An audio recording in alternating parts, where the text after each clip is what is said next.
Hello नमस्कार बच्चों, स्वागत है आपका फ्री ऑनलाइन एकेडमी पे। आगे बढ़ते हुए अब हम देखेंगे क्लास 10वीं का हिंदी। हिंदी टर्म 2 का विशेष रूप से हम ध्यान करके आपको प्रिपरेशन करवा रहे हैं। अभी जितने भी हम चैप्टर्स पढ़ाएंगे टर्म 2 का पढ़ाएंगे। टर्म 2 में टोटल के टोटल हमें 6 चैप्टर्स पढ़ने हैं, जिसमें से पहला है एक छाया मत छूना, कन्यादान, मानवीय करुणा के दिव्य चमक, एक कहानी यह भी, नौबत खाने में इबादत और जॉर्ज पंचम की नाक।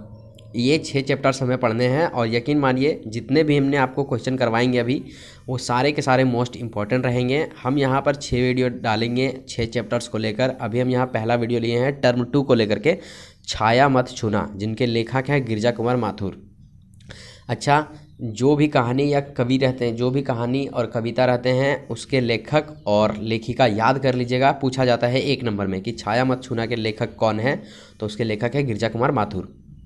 ठीक है, यहाँ पे मैं आपको टर्म 2 के लिए लॉन्ग आंसर करवाने वाला हूँ। देखिए, एक बार आप बुक को ज़रूर पढ़िएगा तो भी आपको क्वेश्चंस आंसर अच्छे से याद होगा। ठीक है, अगर आप सिर्फ क्वेश्चंस को याद करने चले जाते हो और सोचते हो कि क्वेश्चन को हम याद कर लेंगे तो वो एक रट्टे मारने जैसा हो जाएगा, और रट्टा मारा हुआ एग्जाम में आप भूल जाइएगा, क्योंकि प्रेशर रहेगा आपके ऊपर। बहुत सारे बच्चों को इधर उधर देखेंगे, सेंटर जाएंगे, तो वैसे में क्या होता है ना, एग्जामिनर क्या करता है, आपके माइंड को तो सेट करता ही है, लेकिन कितना भी सेट करे आपका माइंड भटकेगा ही। ठीक है, इधर उधर दौड़ेगा ही। तो आप क्या करना, एक बार बुक को पढ़ना, बुक में आपको सब कुछ पता चलेगा। फिलहाल के लिए छाया मत छूना में गिरिजा कुमार माथुर ने क्या लिखा है, हम आपको यहाँ पर एक शॉर्ट आउट बता देते हैं। इसमें लेखक कहते हैं, कवि कहते हैं कि देखिए, पीछे का जो दुख है उसको याद ना करें, और पीछे का जो सुख है उसको भी आप याद ना करें। देखिए, सुख को अगर आप याद करेंगे तो अभी के दुख को याद, अभी वर्तमान में अगर आपके साथ अच्छा नहीं हो रहा है तो आपको लगेगा मेरी ज़िंदगी अच्छी नहीं चल रही है,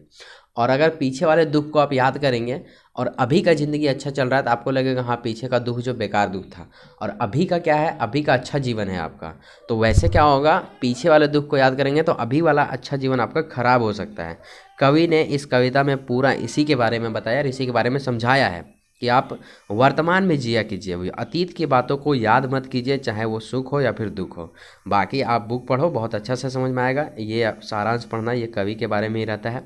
तो चलिए हम चलते हैं सीधे इसके क्वेश्चन आंसर पर। हम टोटल के टोटल 7 से 8 प्रश्न करेंगे इस चैप्टर से, जिसमें से आपके सारे के सारे मोस्ट भी आई रहेंगे। जितने भी टोटल प्रश्न हमने लिए हैं वो सारे के सारे मोस्ट भी आए हैं। इस चैप्टर में आपको टोटल 9 प्रश्न देखने को मिलेगा, और यकीन मानिए आप अगर 9 प्रश्न कर लेते हैं तो मैं आपको गारंटी देता हूँ, 100% दावे के साथ कह सकता हूँ, इस चैप्टर से एक भी प्रश्न मैं बाहर नहीं जाने दूंगा। जितने भी निचोड़ थे हमने निकाल करके निकाल लिया है इस चैप्टर से, और आपके बीचों बीच ला के रख दिया है।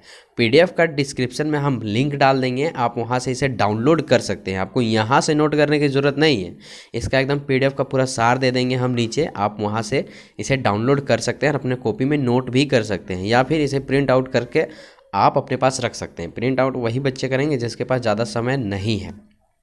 तो सबसे पहले देखिए, हम यहाँ पे कुछ क्वेश्चंस का सार समझाना चाहते हैं।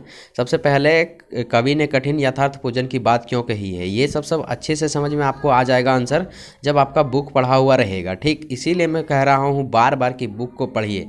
एग्जामिनर क्या करता है, क्वेश्चन को घुमाता है। आप जो रट्टा मार के जाओगे ना, वो क्या करेगा, क्वेश्चंस को घुमा देगा। तो आपको क्या लगेगा कि हमने जो याद करके आया वो तो मिला ही नहीं, और ऐसे कंडीशन में आप आंसर नहीं दे पाओगे।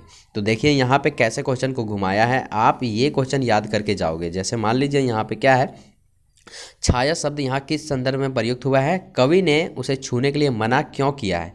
ये तो हो गया पहला क्वेश्चन, लेकिन उसी को घुमाएगा कैसे। देखिए, छाया को छूने से कवि का क्या आशय है, वह छाया को छूने से मना क्यों करता है।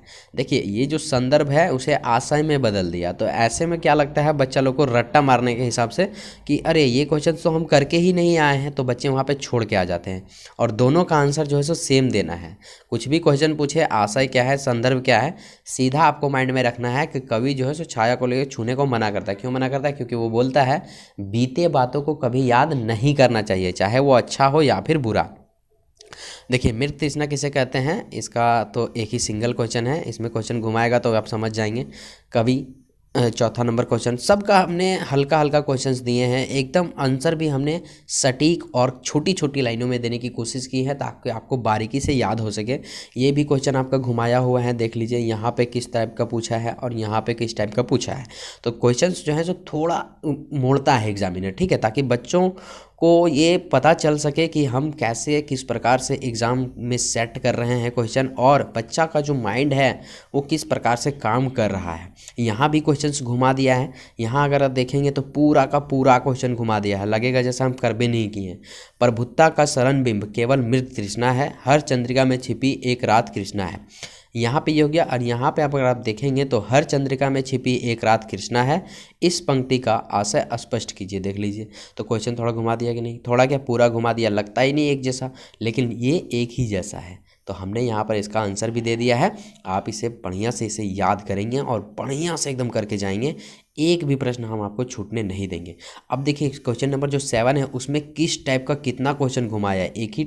एक ही प्रश्न को 5 तरीके से पूछा गया। जैसे छाया मत छूना कविता के माध्यम से कवि क्या संदेश देना चाहता है, छाया मत छूना कविता का प्रतिपाष्ट स्पष्ट कीजिए।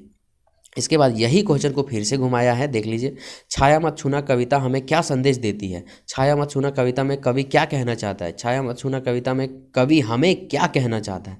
बात समझ में आ रहा है। तो कुछ भी ये सब बोले तो आपको एक ही आंसर देना है, छाया मत छूना के माध्यम से कवि हमें यही बताना चाहता है कि जीवन में सुख दुख आते रहते हैं, बीते समय को याद करके वर्तमान के दुख को बढ़ाने जैसा है, बीते समय के सुख को याद करके जुड़े रहना और वर्तमान से पीछा छुड़ाना ये अधिकतर श्रेयस्कर नहीं है।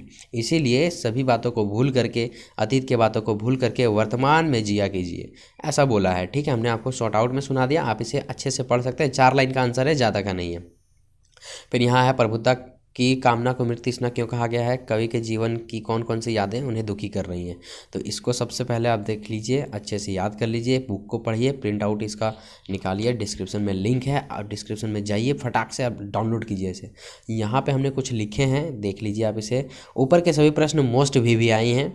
अगर आप सभी प्रश्न इतना कर लेते हैं तो इस चैप्टर से आपका एक भी प्रश्न नहीं छूटेगा, ये दावा है फ्री ऑनलाइन एकेडमी का। धन्यवाद। ठीक है, यकीन मानिए इतना ही करना है आपको, ज़्यादा नहीं करना। बच्चे बहुत सारे पढ़ते हैं लेकिन एग्जाम में आते ही नहीं है। चलिए, तो मिलते हैं अगले वीडियो में, तब तक के लिए जय हिंद, जय भारत।